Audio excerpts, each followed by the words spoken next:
Greetings once again from St. Meinrad Archabbey. This is our fifth and final conference on the Gospel of Mark.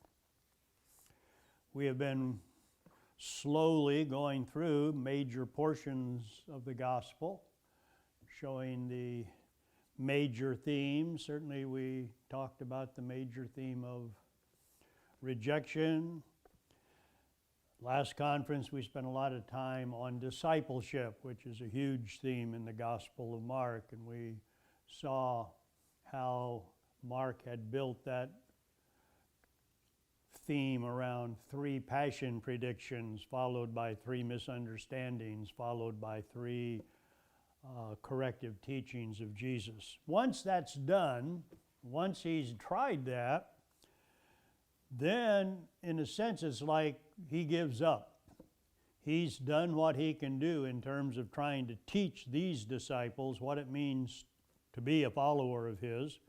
They consistently seem to be enamored with power, fame, glory, and honor, and he tries to counter that with the necessity of understanding discipleship as service, as giving oneself for others.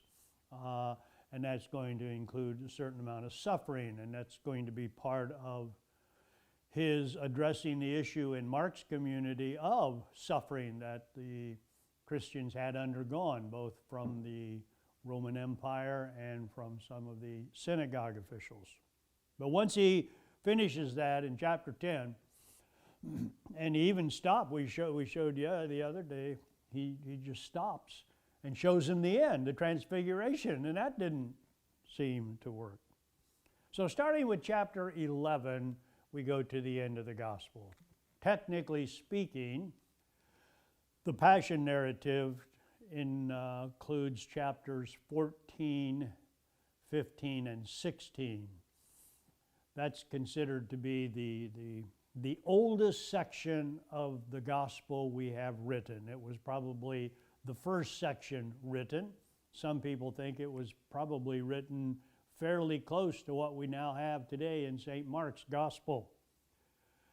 So it was the first written because it contained the most important elements of the Christian faith, Jesus' suffering, death, and resurrection.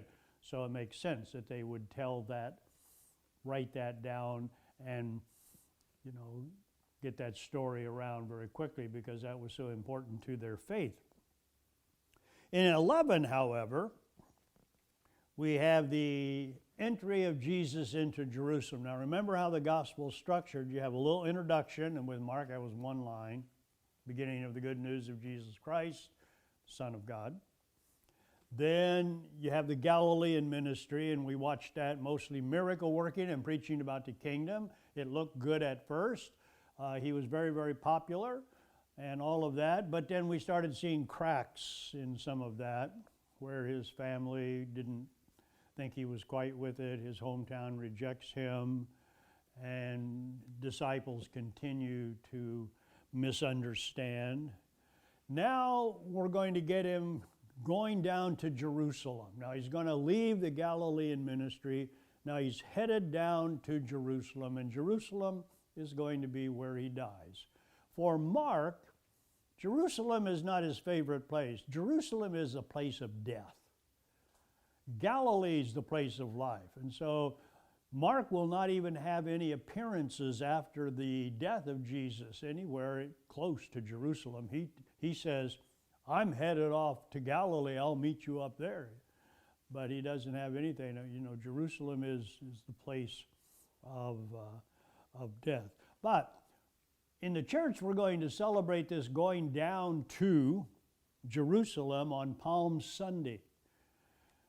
And remember, Palm Sunday is the time when we not only bless our palms and ritually reenact Jesus' entry into Jerusalem, but that's also where he'll go into the temple and cause quite a ruckus. It's also, liturgically speaking, it's one of two times that we read in church the entire passion narrative of a gospel. And whatever cycle we're on for that year, that's the gospel we read. So this year we're on Mark's cycle. So when you go to church on Palm Sunday, or however you get there, you're going to have this whole passion narrative recited. So it'll be helpful to have a little background before we go in there.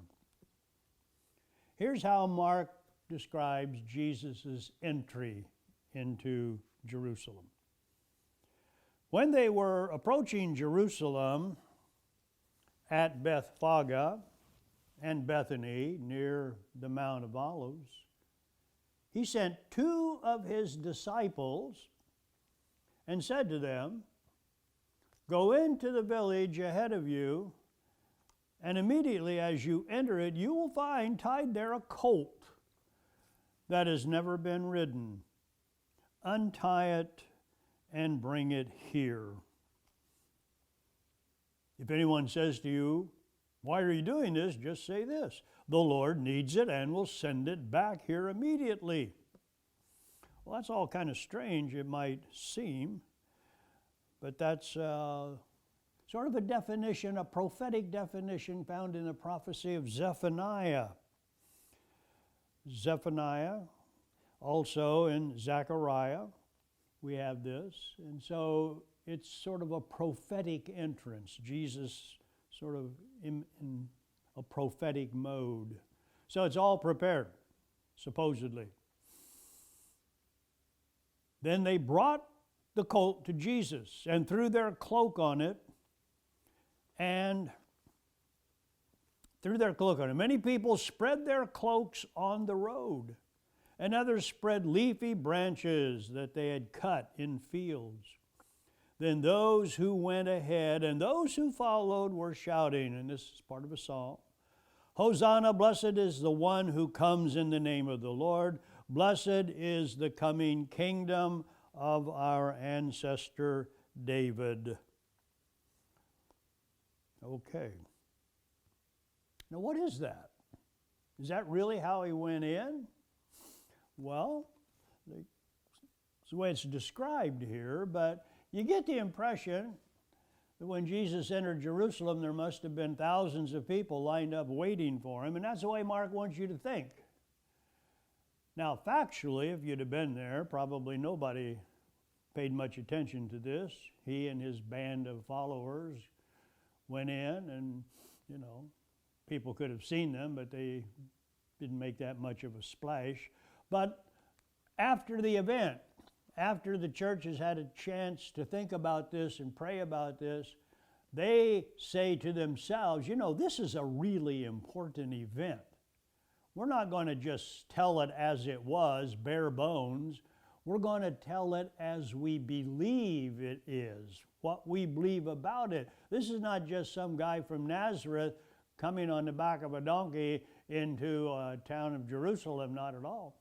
This is the Messiah. Remember that first verse, the good news of Jesus Christ, the Son of God. This is the Son of God coming in. And so we're going to have him all have the glory and splendor that the Son of God should get. So they're singing, "Hosanna in the highest heaven." And he's entered. Then he entered Jerusalem and went into the temple. And when he had looked around at everything, as it was already late, he went out to Bethany with the 12. So he's not staying in Jerusalem. He's staying about a mile away. Bethany town was, at this time, high holy days. The town was absolutely packed, so there wouldn't be a lot of places to stay anyway. But he just goes in and he looks around. We don't know what he's looking for, but he's just sort of surveying the situation. Then on the next day, he does an interesting thing. People aren't quite sure what this means. On the following day, when they came from Bethany, he was hungry. Seeing in the distance a fig tree in leaf, he went to see whether perhaps he would find anything on it. When he came to it, he found nothing but leaves, for it was not the season for figs. Okay. He said to it, may no one ever eat fruit from you again. And his disciples heard it. And no doubt they're thinking, what is he doing? He went up to this fig tree. And it's not supposed to have figs, really, at this time, but then he cursed it. They must have scratched their heads. Wonder what's going on here. But he doesn't say anything. He doesn't say anything other than that. Then he goes into the temple. Now, the temple was a big, huge complex. The outer courtyard of the temple was open to anybody, Gentiles, you know. Anybody could go into the outer courtyard. And in the high holy days, when you went down to the high holy days, you went there for two reasons. One, you went there to sacrifice your animal, your sacrificial animal for the year, a goat or whatever you could afford. And then secondly, you were going to pay your temple tax. But both of these had a problem. When you first started doing this, what you would try to do is you'd bring from home your best animal. Let's say you're going to sacrifice a goat this year. Okay, you'd make sure that goat was preserved perfectly because you cannot have an animal with a blemish, so you'd take care of that goat. And then you'd haul the goat all the way to Jerusalem, and then it had to be inspected by a priest. Invariably, the priest would look at the goat, well, it's a really fine animal, but, and it's always the but that you knew what was coming next. Well, there's a blemish there and a blemish there. I'm sorry, this won't work. But we have some we'll sell you. And this wasn't a ripoff. It wasn't, this will cost you so many dollars at home, but 5 times that if you get it here. No, this was considered a service. So after a couple of times of that experience, you say to yourself, well, when I'm going down to for the high holy day, I'm not taking that stupid goat with me. I'll just go down there and buy one of theirs. They always pass. No muss, no fuss. Great service, a good service. Nobody would ever have complained. When they walked into that outer courtyard and saw those animals, they would probably smile saying, well, that's good. Those will all work. Everybody will get to do what they wanted. Second issue is you're working in a country that has money minted by the Roman Empire. And on the coins that you have, whatever size they might be, there's the head of Caesar stamped on that coin, and then a little inscription of some kind, Caesar is God. Technically, you weren't supposed to have those coins, but that's the way the thing works. If you're going to survive in daily living, you got to have money that's workable, and that's the money that was workable. But the temple wouldn't take it. So when you got there, you had your Roman money, and you said, well, now how am I going to pay my temple tax? Well, we got a deal here. We have money changers. You give them your secular money, and they'll give you an equal kind temple money. And then all around here, we've got these places where you can pay your temple tax. Another great service. Makes it much easier. So nobody in their right mind would have complained that here in the outer courtyard, you got money changers and you got people selling animals for sacrifice. That would never have dawned on anybody to be upset about. And Jesus would have, he would have known that as well as anything. So, then they came to Jerusalem, and he entered the temple and began to drive out those who were selling and those who were buying in the temple. And he overturned the table of the money changers and the seats of those who sold doves. And he would not allow anyone to carry anything through the temple. He was teaching and saying, is it not written? Then he quotes a prophet. My house shall be called a house of prayer for all nations, but you have made it a den of robbers. Two quotes, one from Isaiah, one from Jeremiah. And then the chief priests and the scribes, when they heard it, they kept looking for a way to kill him, for they were afraid of him, because the whole crowd was spellbound by his teaching. And when evening came, Jesus and his disciples went out of the city. Well, what is that all about? Why did he upset the money changers' stuff and those people selling the animals? Didn't he know that that was a service provided? Of course he knew. But this is what would be called a symbolic action. Prophets oftentimes acted out their prophecies. They just didn't speak them. They would do a prophetic action. So if you were protesting against this, that, or the other thing, you might do some symbolic markings on something or throw some blood on something symbolically. It wouldn't hurt the thing, really.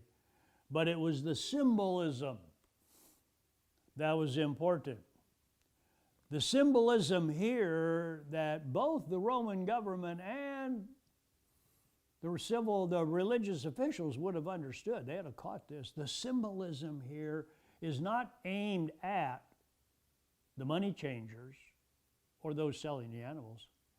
It's aimed at the temple itself. He's calling the whole temple corrupt. Now remember what would mean. The temple symbolized everything religious for you. If you were a Jew, the temple regulated everything from the economy to social and cultural aspects. You had to pay the temple tax. You had to pay, your goods were assessed. The first section always went to the Roman government, so they would increase that, of course, every year. You really didn't care much for that, but they didn't care for the little people. You said the people running the temple were priests, but they had sold their souls to the government a long time ago, Roman government, so you didn't expect anything to happen from them.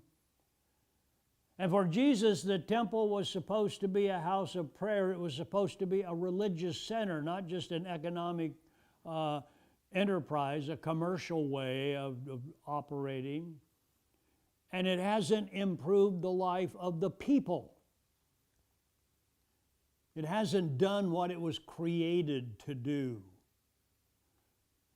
And so he is, in effect, through this symbolic action, in front of everybody, he is cursing this temple, the foundational symbol of Judaism.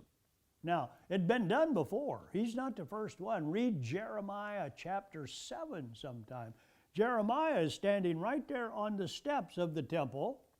Now, that temple ultimately got destroyed.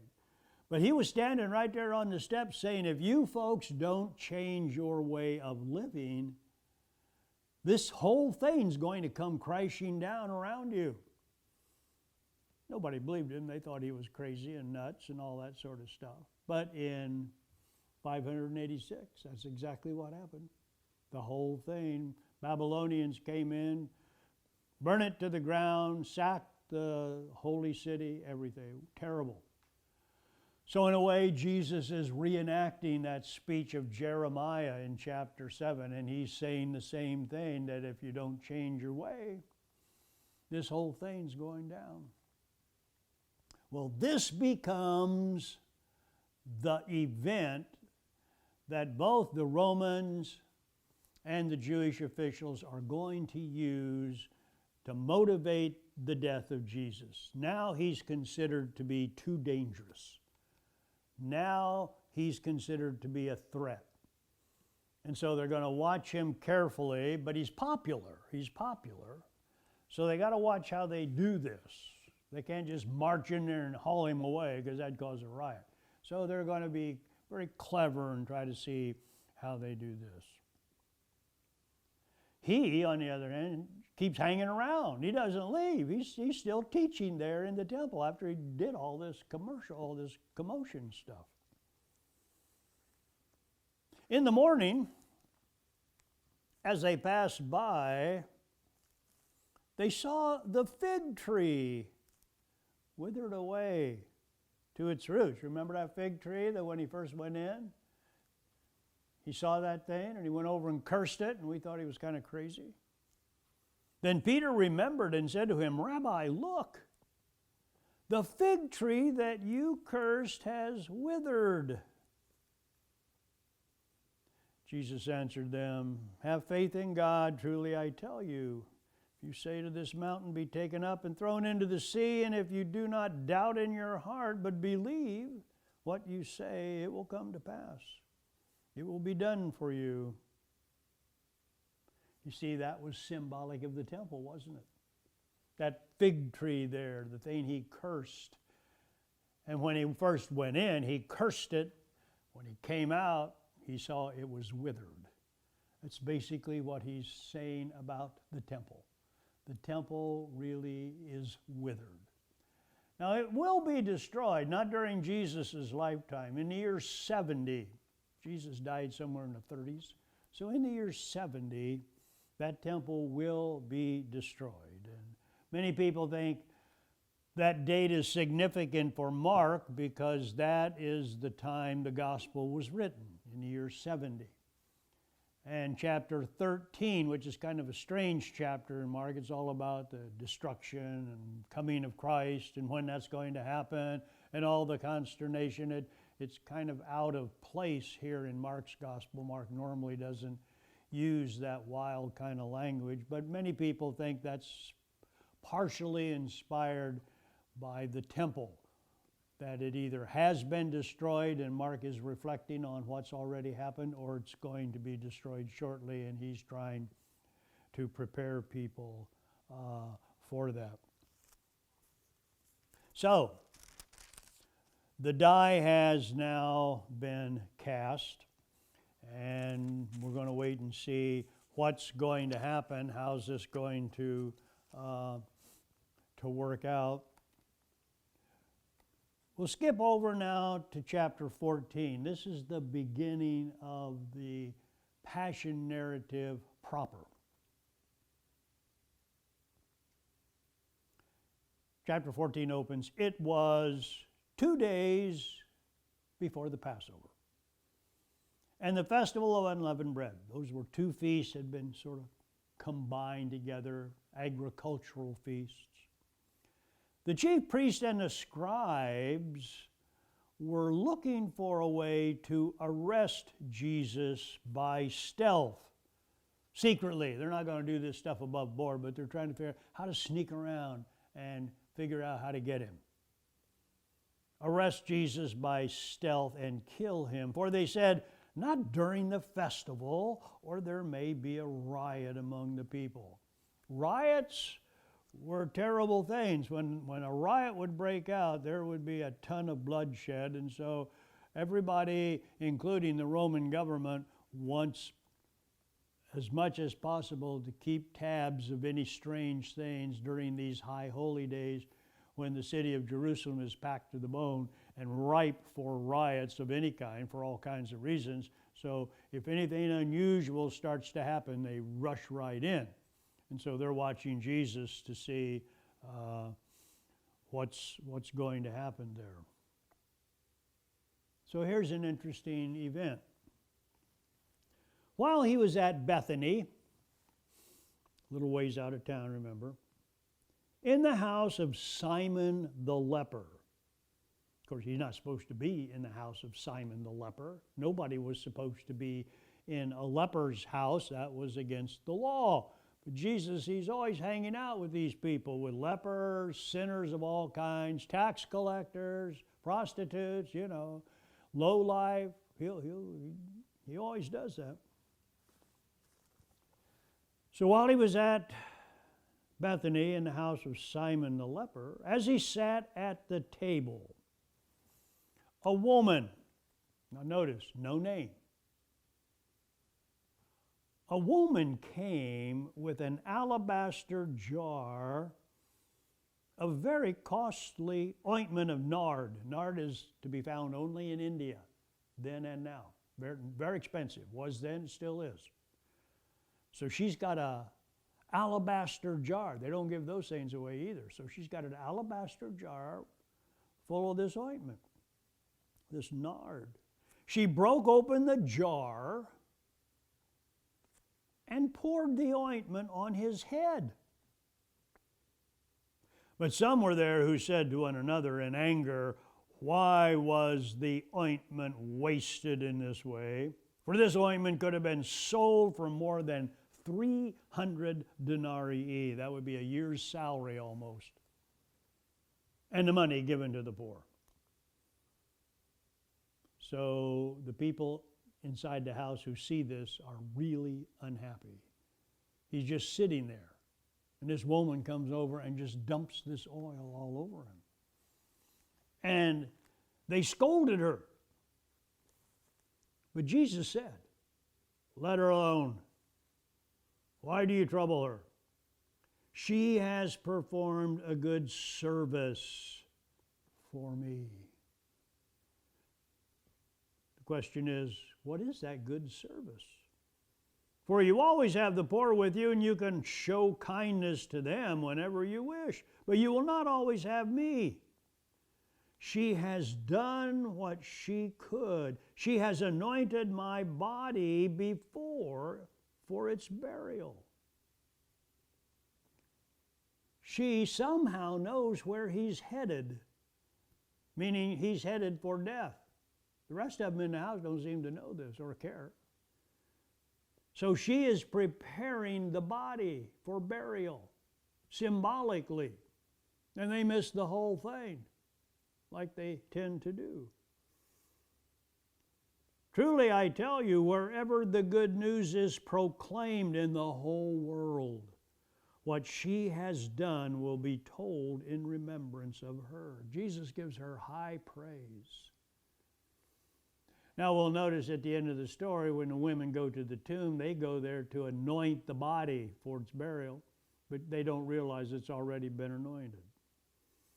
And it's been anointed here by this woman who has no name. She's one of those good soil people. We remember way back when we looked at that parable of the sower and the seed and the kind of ground, and that the place where the seed really grows best is in good soil, and oftentimes the good soil are the little people, the ones without names and addresses and fame and fortune. She is one of them. So nobody in the story seems to know what she's doing. We do. Keep that in mind, because again, as I warned you all through these talks, we know more than anybody in the story. Well, the anointing seems to be the last straw for Judas. Then Judas Iscariot, who was one of the 12, went to the chief priests in order to betray him to them.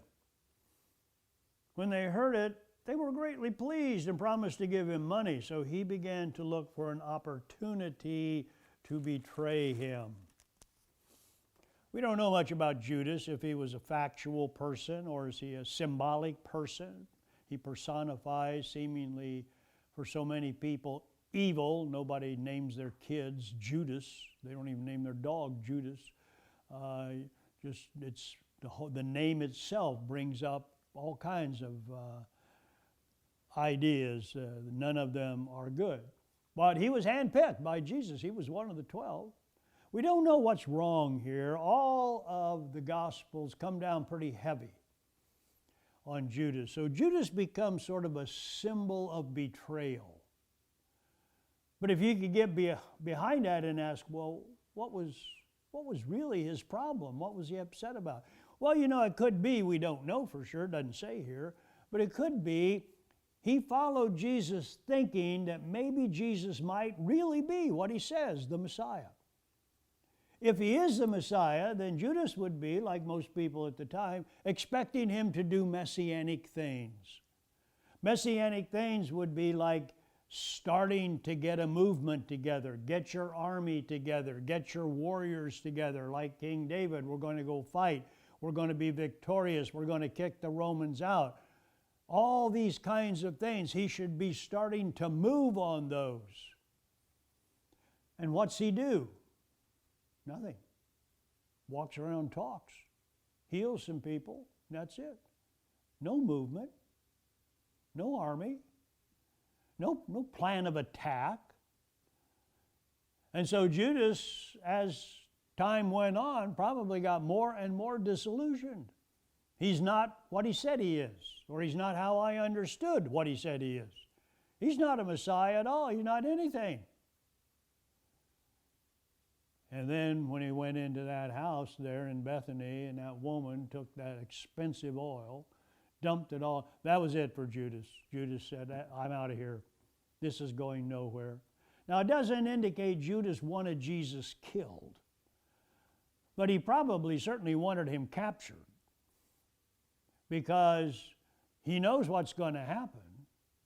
Once they get Jesus, then they're going to be coming after the rest. And so this is a real tough thing. So the way to kind of get around that and save himself, just hand in Jesus, turn him over to the authorities. They'll maybe beat him around a little bit, but let him go. No indication he wanted Jesus killed or knew that Jesus would be killed. But the problem that Judas has, seemingly, is the problem of, what would you call it? He's just disillusioned. He's an ideologue. He's got an idea about the Messiah, and the idea didn't work out. And he was committed to his idea. And we know what happens with ideologues. We know how they work. We got plenty of them where I live anyway in our country. A lot of ideologues, and the whole place is split up, and you don't know what to do and who to believe and all of that sort of thing. So that was Judas. And it won't turn out well for him. Next scenario is the Passover. Jesus wants to have one final meal with his disciples. And so the meal he's going to have is a traditional Passover meal. You know, Passover meal was a meal celebrating Jewish liberation. The Passover meal was to celebrate that time when the Jews were led out of Egyptian captivity by the great famous Moses.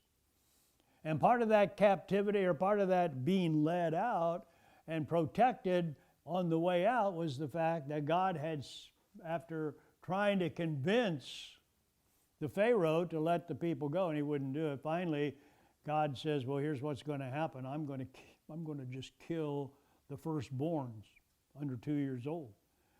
But you take the blood from the Paschal lamb and you smear it on your doorpost, and I'll pass over you, so your children will not get hurt. You'll be okay. Make sure you take the blood from the lamb, smear it on the doorpost, and then when I'm doing what I'm going to do, I'll pass over your house, your door. So got the name Passover. And then we know they had to eat the meal hurried up because they're about to head out, go across the sea, end up in a state of so-called liberation. So that's what this meal was all about. In the course of the meal, however, and it all had a ritual, and Jesus pretty well followed it, but in the course of the meal, it says, while they were eating, he took a loaf of bread. And after blessing it, he broke it and gave it to them and said, take, this is my body. Then he took a cup, and after giving thanks, he gave it to them. And all of them drank from it. He said to them, this is my blood of the covenant, which is poured out for many. Truly I tell you, I will never drink of the fruit of the vine until that day when I drink it new in the kingdom of heaven. He's looking forward to where he's going to go. And after he leaves with his followers his presence that now can be encountered in a special way in the bread and the wine that he said we should use, and the words that he said we should say over this bread and the wine, which Christians ultimately came to call the Eucharist. And if you're a Roman Catholic, this is the most important of all the sacraments, the Eucharist. And we and many other Christians believe that this was instituted at that Last Supper. Peter, we haven't heard much from Peter, but he thinks that he's going to be okay. Notice at the end of the meal, when they had sung the hymn, they went out to the Mount of Olives. Jesus said to them, "You will all become betrayers, deserters. For it is written, I will strike the shepherd, and the sheep will be scattered. But after I'm raised up, I will go before you to Galilee." That's an important verse. I will go before you to Galilee, because that's where he claims he's going to head off after he's raised from the dead. Notice Peter. Peter said to him, "Even though all become deserters, I will not." Well, we know how far that's going. He's a big deserter, 3 times denying Jesus point blank. Jesus said to him, "Truly I tell you, this day, this very night, before the cock crows twice, you will deny me 3 times. And he does. But he said vehemently, Peter said, "Even though I must die with you, I will not deny you." They all said the same thing. They're all wrong. They all will deny. Chapter 14, verse 50, they all leave. It's over for them. Then comes the most emotional and the most important moment, probably next to the death itself of Jesus. It's when he goes into the Garden of Gethsemane. Now, he knows by now what the plan is, that he's going to get crucified. And he has not come to terms with that. He knows that that's what God has in mind, that this program is going to end up, and he's not keen on this. Notice, they went to a place called Gethsemane, and he said to his disciples, Sit here while I pray." So it's not a big mandate, just sit here while I pray. He took with him Peter and James and John and began to be distressed, agitated. These are what they call in Greek gut words. These are the words you use to talk about somebody's internal turmoil, like somebody took your guts and tied them in knots. And that's how Jesus feels. Even to death. So he's depressed also. Now Mark has these emotional things here with Jesus. Remember, Luke and Matthew don't like this. They'll tone it down as much as they can, but not Mark. "I am deeply grieved, even to death. Remain here and keep awake." That's the mandate. Keep awake. They don't. They can't. Still the mandate for us. Keep awake. Going a little farther, he threw himself on the ground and prayed that. And so here's what he's going to pray. "If it were possible," and of course he believes it is because he's talking to God. Anything's possible for God. "If it were possible, the hour might pass from him." Hour meaning the moment of his death. In other words, he's praying, let's not do this. He said, "Abba," very important term of intimacy, how a child would relate to a parent, an intimate kind of thing, Abba.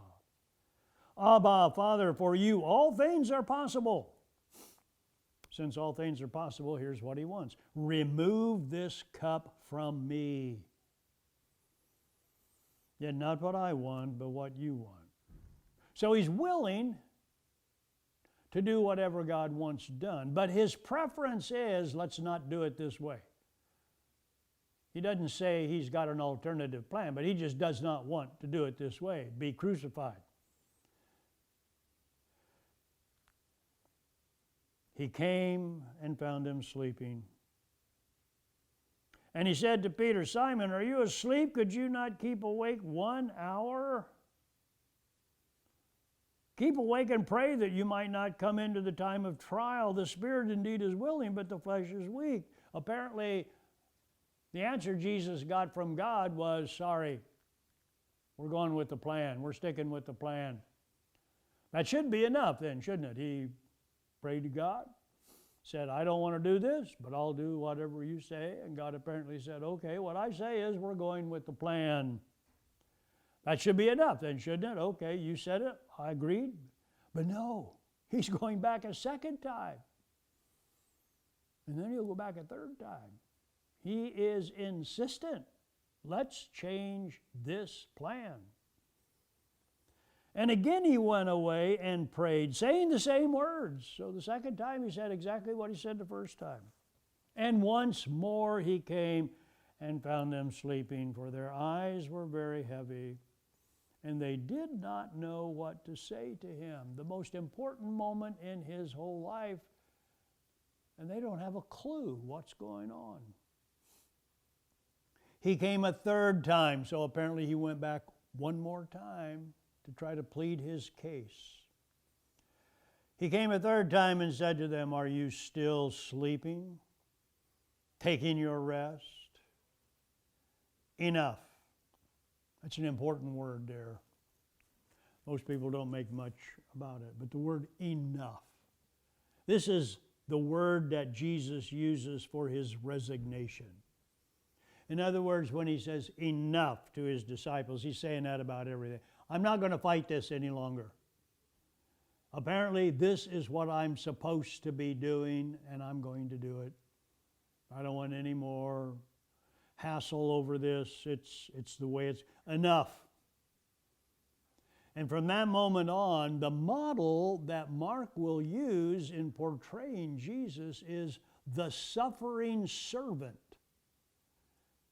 which is described in the prophecy of Isaiah, chapter 52 through 53. It's a fourth suffering servant song, and it's a story about a servant of God who suffers greatly for all kinds of things. And it reads, when you go back and read that out of Isaiah, it almost reads like a blow-by-blow description of Jesus. The early Christians were very committed to that fourth suffering servant song. It gave them a language to talk about what they believed Jesus was doing for them. Enough.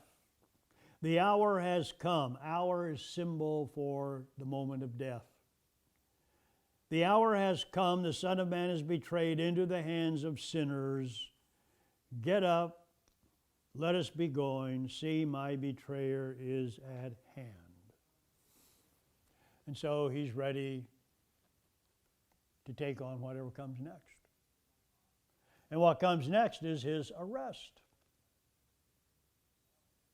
Immediately, while he was still speaking, Judas, one of the 12, arrived.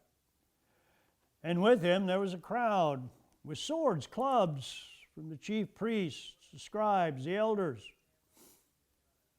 Now the betrayer had given them a sign, saying, the one I will kiss is the man. Arrest him and lead him away under guard. So when he came, he went up to him at once and said, Rabbi, and kissed him. Sometime go to your Google, type in the word kiss, see what you get. Kind of surprising the number of times kiss is a symbol and sign of betrayal. We don't think of that much, but it is. And it certainly is here. Then they laid hands on him and arrested him. But one of those who stood near drew his sword and struck the slave of the high priest, cutting off his ear. Luke hates this. Luke has Jesus pick up the ear and paste it back on. Not Mark. Leave it lay there. He deserves it. Then Jesus said to them, have you come out with swords and clubs to arrest me as though I were a bandit? Day after day I was with you in the temple teaching, and you did not arrest me. But let the scriptures be fulfilled. all of them deserted him and fled. That's verse 50 of chapter 14. That's the third major rejection. Now the disciples are all gone. This is their fleeing the scene. They won't ever come back. They won't get to the end of the story. They will not be there when he's crucified. They will not be there after that. They all deserted him and fled. So now he is all alone. No disciples, no nothing. Then there's this odd little phrase that comes next. A certain young man was following him, wearing nothing but a linen cloth. They caught hold of him, but he left the linen cloth and ran off naked. There are books written on that sentence. I don't recommend you read them, but there are. Who is this man? Oh, they got all kinds of theories. The word young man is neonios in Greek. What's interesting, I don't know what you can make of it, but after Jesus has died and been buried and the women go to the tomb and they look in, there's a young man sitting there on the end of the tomb dressed in white. And the word to describe him is neonios. Some like to try to make a connection between this neonios who loses his garment and this neonios who got it back. Hard to say. What really they're trying to say is this is how much of a consternation it was. This is how confusing it was, so much so that a person would even leave their outer garment. You never left your outer garment. That was your only protection from the weather. Well, it was that bad. What happens next is we're not sure. Well, he has two trials, so-called. One in front of the Jewish Sanhedrin and the other one in front of Pilate. We're not sure about how the Sanhedrin works, so we don't know what kind of authority they had. Seemingly, they could not level the death penalty. The Roman government wouldn't let them do that, even though they had laws they claimed that should be carried out by death, but the Roman government wouldn't allow that. So if you want to have somebody executed, they have to go through the civil court. So it's important for them to get Jesus to a civil arena if they're going to have him executed, and they can't do that themselves. So the Jewish meeting here is very quick. They condemn him, send him on to Pilate. And Pilate's not sure what to do with this. Pilate, throughout the whole thing, believes that Jesus is innocent, meaning Pilate does not believe Jesus has done anything that would deserve death, certainly not in the state arena. But on the other hand, Pilate, who is not a great leader ever, and he's on his last administrative leg here, being the procurator of this little area that he's been given, and they're watching him in Rome kind of carefully because he doesn't seem to have carried her. He doesn't want this to get out of hand. And so even though he himself would probably like to let Jesus go because he finds him intriguing on the one hand, but not very dangerous on the other, but if he has the Jewish people turn against him, they're going to go and they're going to go down to Rome, and what they're going to say is, you got this guy, this procurator up here in our area, and the laws are being broken, and he's not doing anything about it. And then he's going to be in trouble. And that's what he thinks the Jews would do. So he's going to please the Jews. As soon as it was morning, the chief priests held a consultation with the elders and scribes and the whole council. They bound Jesus, led him away, and handed him over to Pilate. Pilate asked him, "Are you the king of the Jews?" He answered him, "You say so." Jesus will hardly respond as the suffering servant. He might say, "Yes, no, you say so," but he makes no defense whatsoever of his position. Then the chief priest accused him of many things. Pilate asked him again, "Have you no answer? See how many charges they level against you?" But Jesus made no further reply. And so Pilate was amazed. Now at the festival, he used to release a prisoner for them, anyone for whom they asked. Now a man called Barabbas was in prison with the rebels who had committed murder during the insurrection. So Barabbas is guilty. He's a criminal.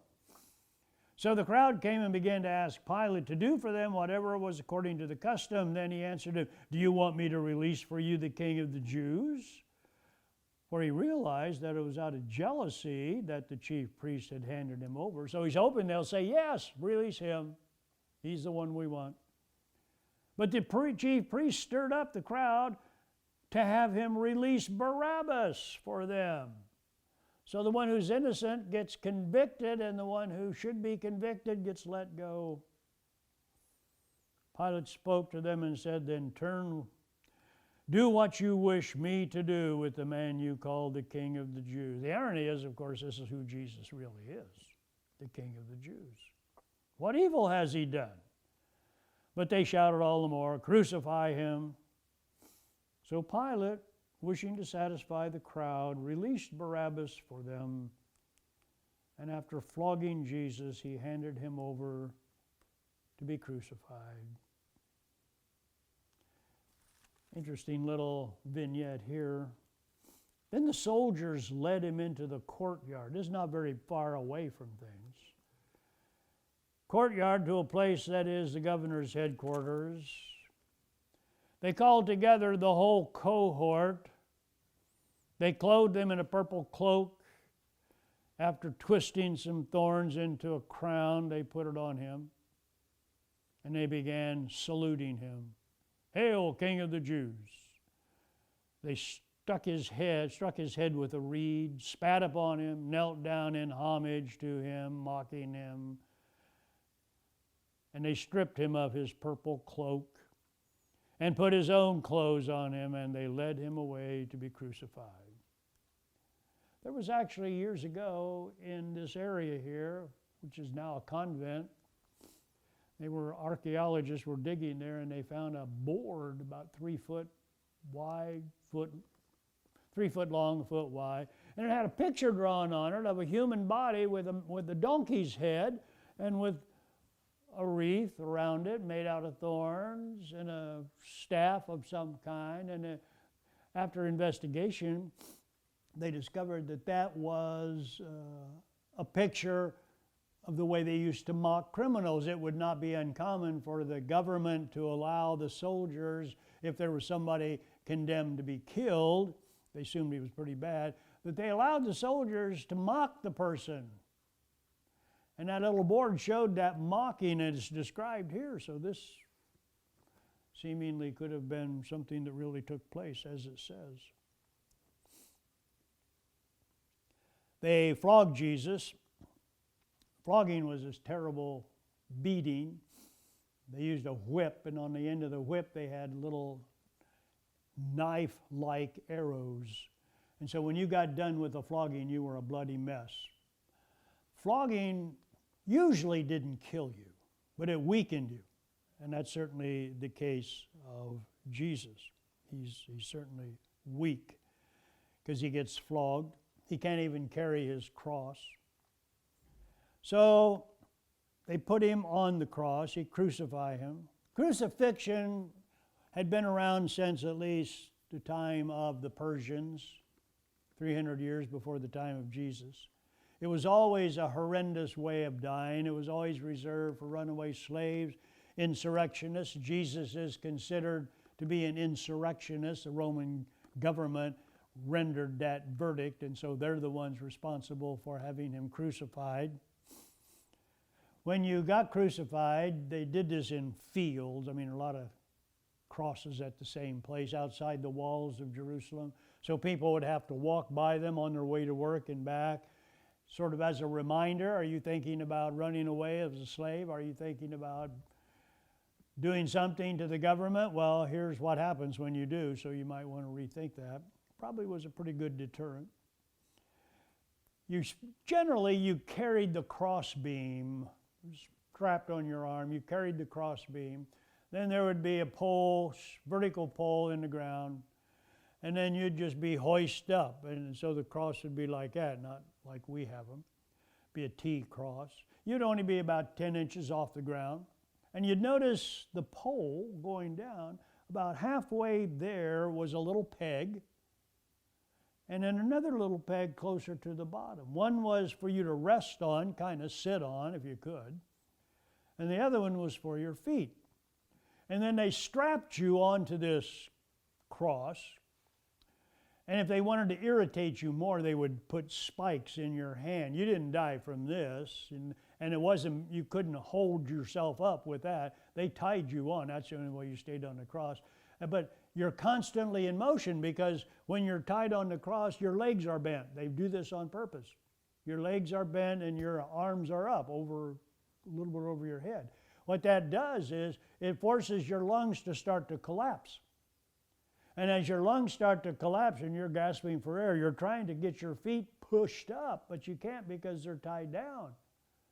And if you can get just a little release from this down here on the feet, then you can get a little more air in the lungs. But you're constantly moving. And the spikes in the hands and the nails in the feet were just to irritate you, tear the flesh, make it more bloody. And the archaeologists have seen feet. They got feet with spikes driven through them. So it was a mess. Archaeologists say they've discovered things that show that people could hang on the cross for up to 5 days. Jesus was up for a few hours. And then when they would come around to take you down after you had died, depending on how long it was before they got there, could very well be the lower half would not be there, because dogs, feral wild dogs, would just live in these crucifixion fields, and the lower part that they could get to, they would take. And then generally you'd be taken off the cross, thrown into a common grave without anybody knowing where it would be, and that'd be the end of you. Jesus gets a private grave, and it's an important little story how he gets that private grave. When it was noon, darkness came over the whole land until 3 p.m. At 3 o'clock, Jesus cried out with a loud voice, "Eloi, Eloi, lema sabachthani," which means, my God, why have you forsaken me?" That's a quote, Psalm 22, the first line. It's a long psalm, and it's a lament, and if you read it long enough, it turns around toward the end and it ends up praising God. But it doesn't start that way. Some like to think that Jesus meant the whole psalm, but he only said the opening line. I don't think that's what he did at all. I think he said the opening line and quit, because that's what he thought. This is the fourth and final rejection. As he's hanging on the cross, Jesus feels that even God has rejected him. My God, why have you forsaken me?" But it is a psalm, and Jesus is repeating it, and the psalm is a prayer. So even though Jesus feels he's rejected by God, he doesn't reject God. He ends his life praying. Now we know Jesus is not rejected by God. But in the way Mark wants us to understand the humanity of Jesus right up to the very end. Now, as soon as Jesus dies, the curtain in the temple's torn in two, the obstacles getting out from insiders, Jews from Gentiles, that's all destroyed. And of course, God accepts the death of Jesus as saving event. But he doesn't know that in his human form, in that fourth and final rejection.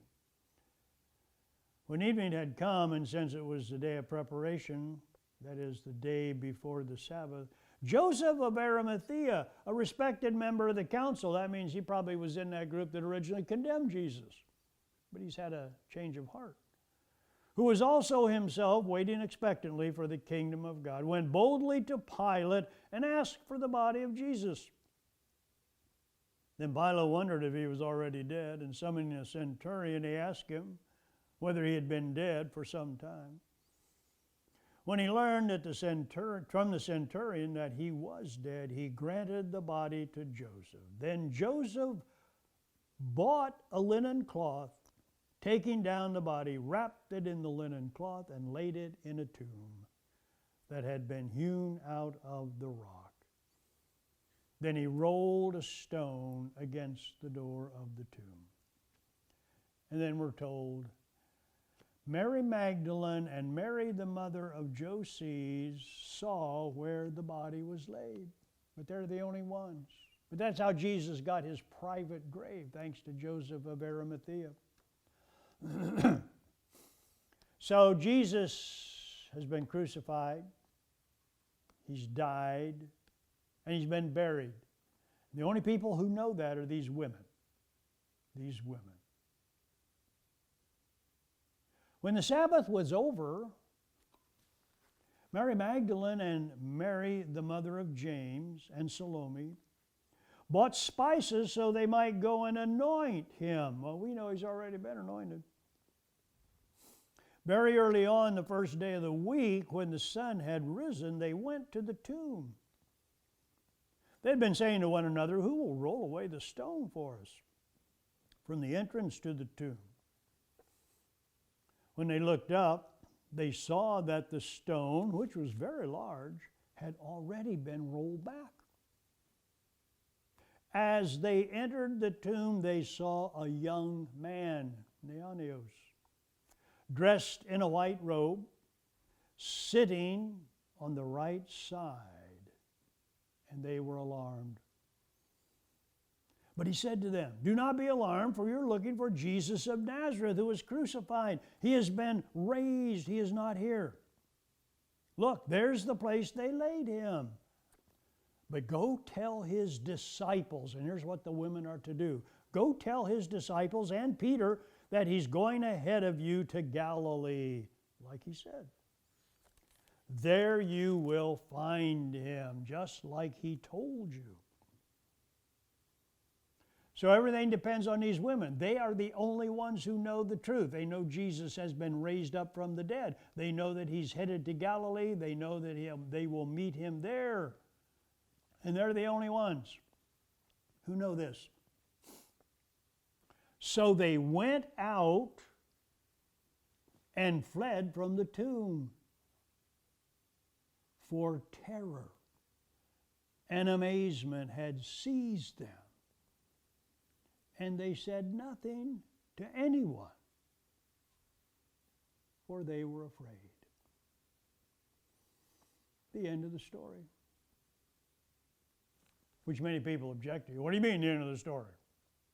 Well, there are two more endings if you read further, but they're not endings that this same author wrote. These were endings that came about later because people didn't like this ending. The women fail. The women are subject like the disciples. Fear wins out over faith. So what's supposed to happen? Well, let's back up a little bit and remind ourselves, like I told you early on, you know more than anybody in this story. You know what happened. You know the whole story. You know what it means to be a disciple. You know what Jesus is talking about. You know all that. And you're the only ones left. What Mark is saying is, okay, I told you everything you need to know. Now it's your turn. The ball's in your court. No one in this story is going to go any further. They're all gone. Mark has left you with the story. And he's given you all the information you need to tell the story correctly and to be an adequate, faithful disciple of Jesus. So if you want the story to continue, if you want the gospel to be preached by word and by deed, then you're going to have to be the ones to do it because nobody is left. That's a powerful ending.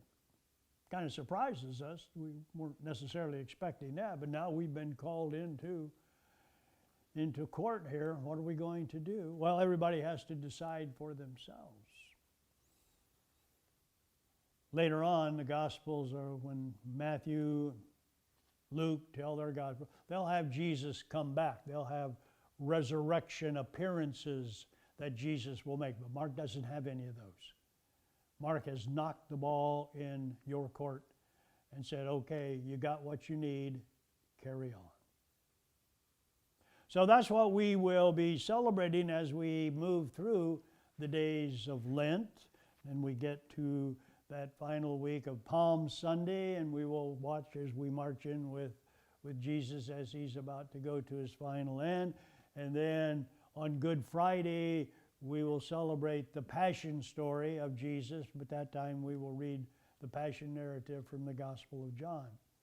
But it all starts here, the first Gospel with the Gospel of Mark, the shortest of them all, but in many ways one of the more creative. This theology we find in Mark is very creative, and you can do yourself a service before we get to that point in our liturgy. It wouldn't hurt to read this gospel from beginning to end as a story. Now you know a little bit about what's going on inside. Hopefully the gospel will make a little more sense to you. I hope to be able to do this again next year, but I also hope that I don't do it in this room like we're doing it now, because I'm looking out a window and there's an ice storm going on outside. And I'm sure if you're looking out a window where you live, whatever you're seeing, you are not seeing an ice storm. So we'll pray together that next year we can do this and I can come and enjoy some of your fine weather and hospitality. Glory be to the Father, and to the Son, and to the Holy Spirit, as it was in the beginning, is now, and ever will be, world without end. Amen.